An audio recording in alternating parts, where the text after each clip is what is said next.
লোকসভা ভোটের আগে অন্তর্বর্তী বাজেট পেশ করেছিল নরেন্দ্র মোদী সরকার।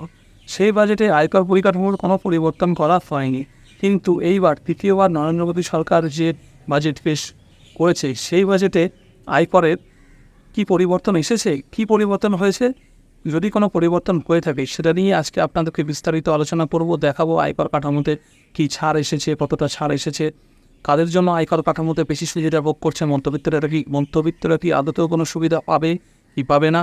তো চলুন বেশি কথা না বাড়িয়ে ভিডিওটি স্টার্ট করা যাক। তো এখানে খবরে বলছে যে তৃতীয়বারের জন্য মোদী সরকার ক্ষমতায় আসতেই বাজেটে আয়করের কোনো পরিবর্তন হয় কিনা তা নিয়েছিল জল্পনা তুঙ্গে। মঙ্গলবার বাজেট পেশ করেন কেন্দ্রীয় অর্থমন্ত্রী নির্মলা সীতারামন। পুরানো ব্যবস্থায় আয়করের ক্ষেত্রে কোনো কিন্তু পরিবর্তন হয়নি, কিন্তু নতুন ব্যবস্থায় বেশ কিছু নিয়মে বদল আনা হয়েছে। কী সেই বদল? নতুন ব্যবস্থায় স্ট্যান্ডার্ড ডিডাকশন 50,000 থেকে বাড়িয়ে 75,000 করা হয়েছে। নতুন ব্যবস্থায় 17,500 টাকা পর্যন্ত বাঁচাতে পারেন করদাতারা। আয়কর ছাড়ের ক্ষেত্রে কেন্দ্রীয় অর্থমন্ত্রী যা যা ঘোষণা করলেন সেটা হচ্ছে 0 থেকে 3 লক্ষ টাকা পর্যন্ত বছরে আয় করলে কোনো আয়কর দিতে হবে না।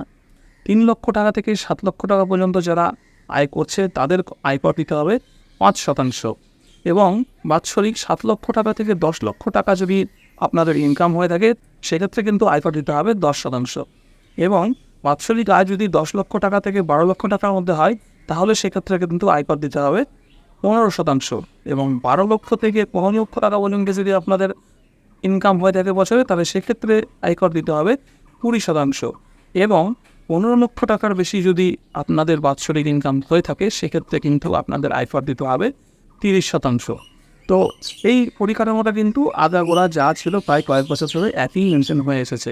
শুধুমাত্র নতুন যে একটা স্ট্যান্ডার্ড এসেছে সেই স্ট্যান্ডার্ড অনুযায়ী আগে 50,000 টাকা বাঁচানো যেত, এবার সেটাকে বাড়িয়ে 75,000 টাকা করা হয়েছে। তো এর থেকে বেশি কিন্তু আয়করের কোনো পরিবর্তন হয়নি। আমার যতদূর ধারণা বা আমার ব্যক্তিগত মতামত, মধ্যবিত্ত তেমন কোনো আয়কর থেকে সুরাহা কিন্তু এই বাজেটেও এলো না। আপনাদের কী মতামত সেটা আপনারা অবশ্যই কমেন্টে জানাবেন, এবং বাজেট রিলেটেড আর কী কী জিনিস জানতে চান সেটাও কিন্তু কমেন্ট করে জানাবেন। আপনাদের এই বছরের বাজেটটা কেমন লাগলো সেটাও কিন্তু জানাতে ভুলবেন না। তো ভিডিওটি যদি ভালো লেগে থাকে তাহলে ভিডিওটিকে একটি লাইক করবেন, এবং চ্যানেলে নতুন হয়ে থাকলে চ্যানেলটিকে সাবস্ক্রাইব করবেন। তো ততদিন ভালো থাকুন, সুস্থ থাকুন এবং দেখতে থাকুন।